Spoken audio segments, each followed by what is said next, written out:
Hi, I'm Lani Diane Rich. I took vengeance on a philanderer in 1914 and have been paying for it ever since. But at least I'm still pretty.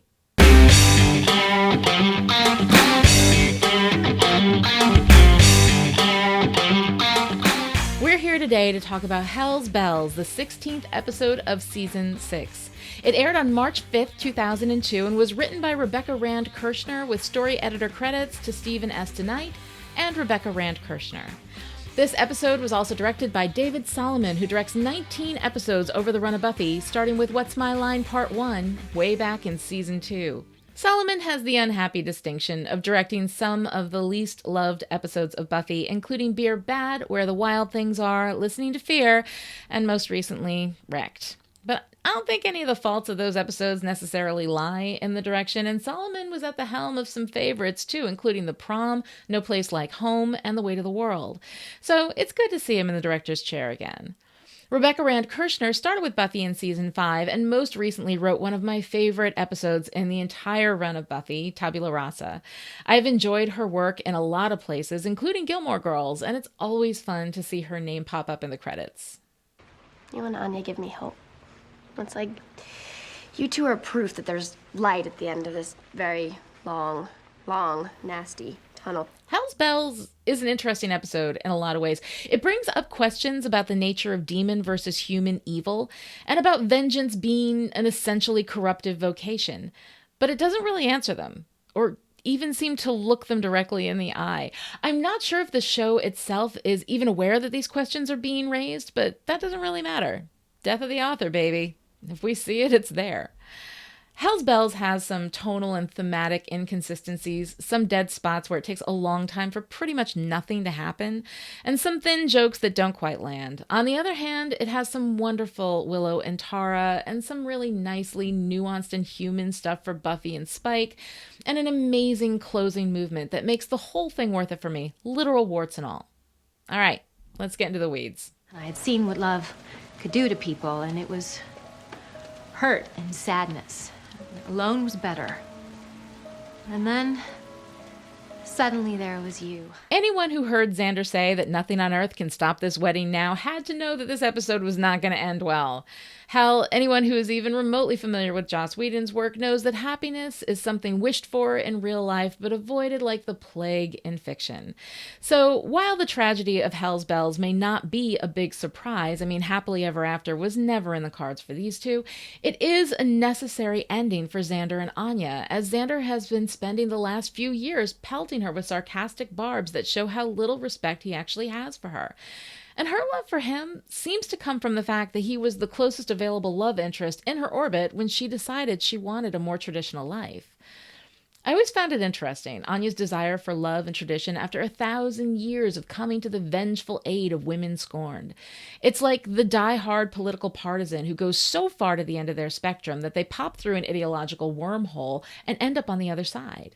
My father went to seminary and became a Quaker minister and tended to the spiritual needs of his flock for years before changing his mind and becoming an atheist. It happens. And one of the things that I've always kind of regretted with Anya is that we never had the time to really explore that shift within her. She's a bright and funny character. I would imagine she's incredibly fun to write for. Emma Caulfield's comic delivery is deftly precise, and Xander and Anya are usually relegated to B-story comic relief, so that may be just a few reasons why we didn't explore Anya more deeply until the very last moment of this episode, which I think honestly is one of the most brilliant turns in all of Buffy. The wedding itself has never been my favorite event. We open with the classic cold open fake out, Willow and Buffy staring into the middle distance, horrified by something we can't see, until we pull out and see that they're looking in the mirror at their horrible bridesmaids' dresses. The old saw that the bride chooses terrible bridesmaids' dresses so that she can be the fairest of them all at her wedding is, a little creaky, a little misogynistic, but Anya's tears at their beauty seems genuine, and I think she thinks they look beautiful. Maybe not as beautiful as the traditional burlap and blood larva, but when you have an interspecies marriage, you compromise. All right. Let's address the interspecies thing a little bit. This is mildly spoilery because we won't get these flashbacks until a future episode, but I think it's important to note that Anya was born human and turned demon, and then back to human again. This expands our understanding of how demon as identity works, adding yet another layer of complication to the idea that demons are just evil, because we have shown and continue to show in this episode that it's much more complicated than that. So this marriage isn't interspecies. Anya is human. A human with an interesting and extremely paranormal resume, fine, but a human. Still, with 1,000 years of being demonic, if not fully demon, it makes sense that her side of the aisle would be full of demons, so that's okay. What is weird, and what has always made this episode problematic for me, is the way we switch gamefully between the idea that evil and badness are not a market cornered by demons. Although we haven't seen them in a while, let's not forget the geek trio. And the idea that all demons are just bad, there's no way around it, they're just evil, and we can kill them with impunity simply because they are demons. Because here's what we get in this episode. Anya's demon friends, behaviorally, are nice and normal, while Xander's human family is a complete nightmare. The human side is rude, alcoholic, spiteful, and cruel. The demon side is annoyed, but willing to be polite for Anya's sake. And while, thematically for this season, this is a storyline begging to be used and explored, it's just lying there dispensing the jokes. Oh, look at Uncle Rory with his gut hanging out, pretending to be electrocuted by the coffee maker. Oh, look at Kevin/Krelvin being a deer and trying to fix it. Look at sad cousin Carol, the fat single mom who is so desperate for a man that she'll even consider Krelvin if he gets that skin condition cleared up. Xander's mother and father, though, are truly tragic and not funny at all. Looking at them, I could see why Xander would have his reservations about humanity, but not necessarily about marriage.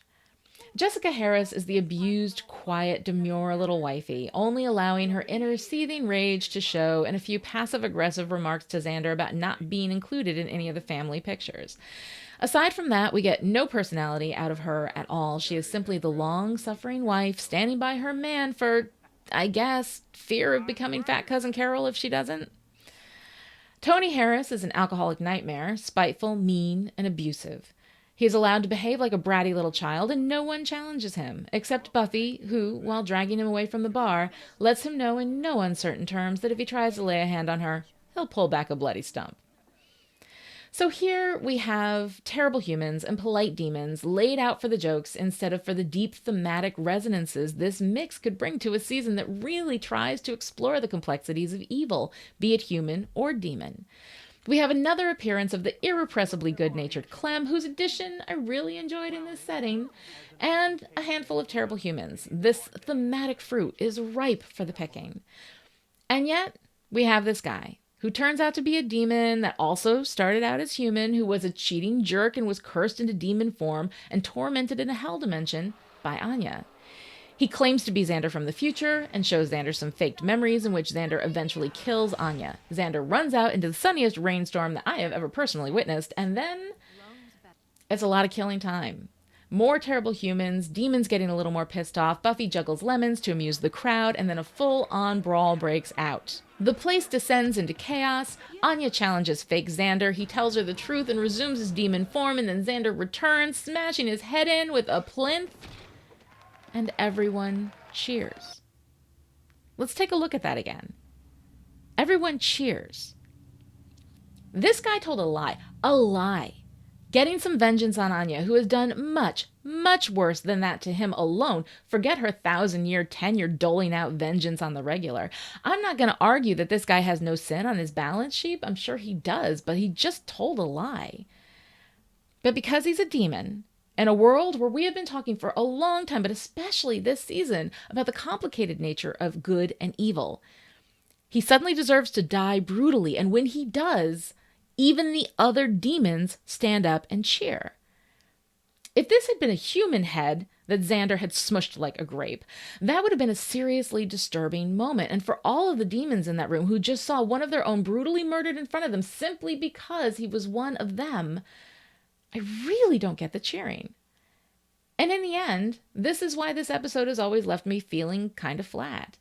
We reduce everything down to the simplest joke. Anya's practicing of her somewhat silly vows, the ugly bridesmaids' dresses, the circus folk demons, and then resolve our A story in a way that seems to completely forget the complexities we've been working on this whole season, that demons don't have the market cornered on evil, and humans don't have it cornered on good.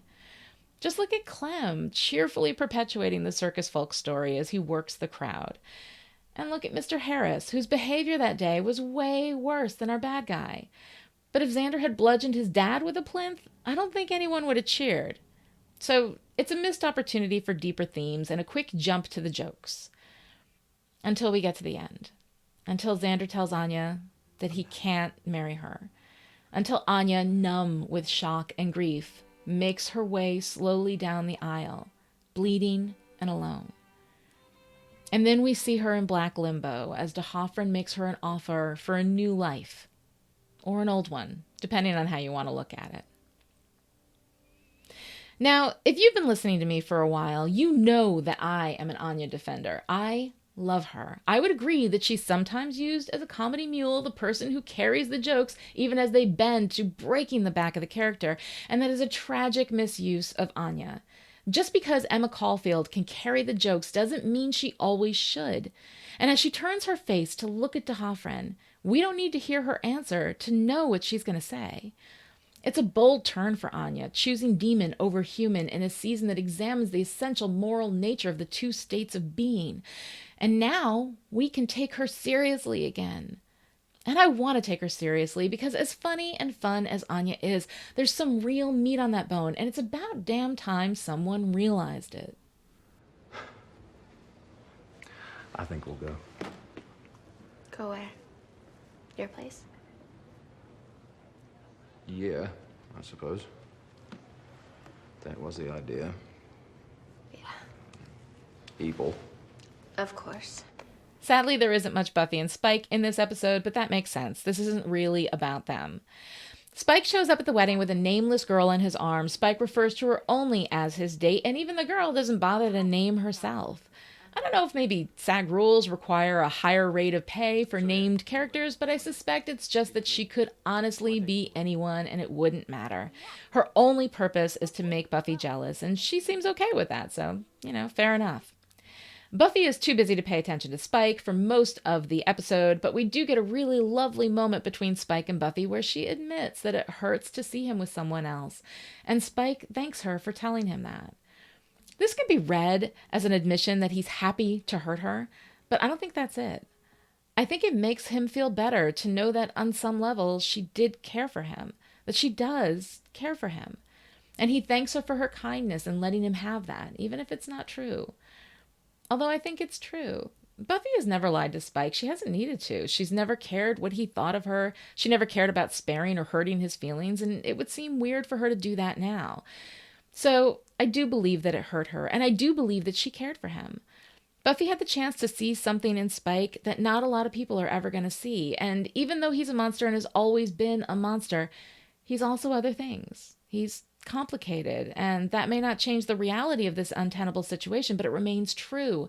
And it's nice that these two can comfortably, for the moment at least, hold that complication between them and smile at it.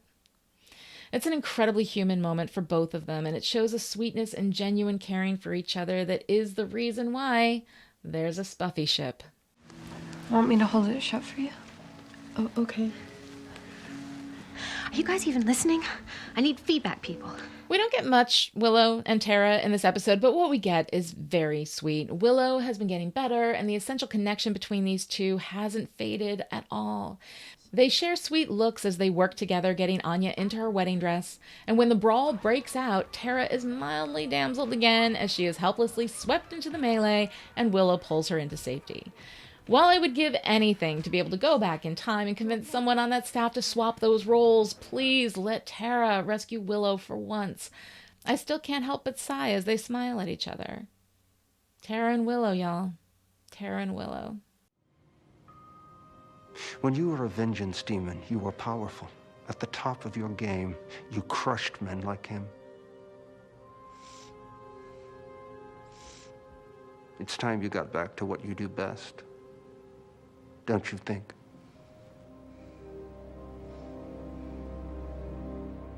While Hell's Bells fails to examine the complications of demon evil versus human evil, it does raise some interesting questions about the nature of vengeance.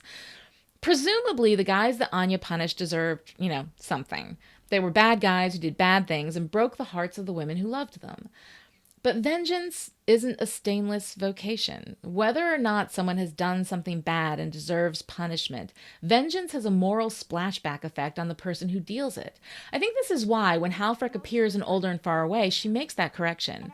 We prefer Justice Demon, FYI. Karmically, I think Hell's Bells comes down on the side that Anya's years as a vengeance demon came back to bite her, and her deep desire for a happy traditional life means that this is the one thing she can never be allowed to have because she doesn't deserve it. And let's not forget, these women are not born demons. They're born human and given the choice from D'Hoffryn, the same way he offered Willow a job as a vengeance demon after the events of Something Blue.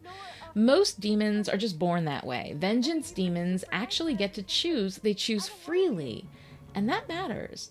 So Anya chose vengeance and never chose not to have it.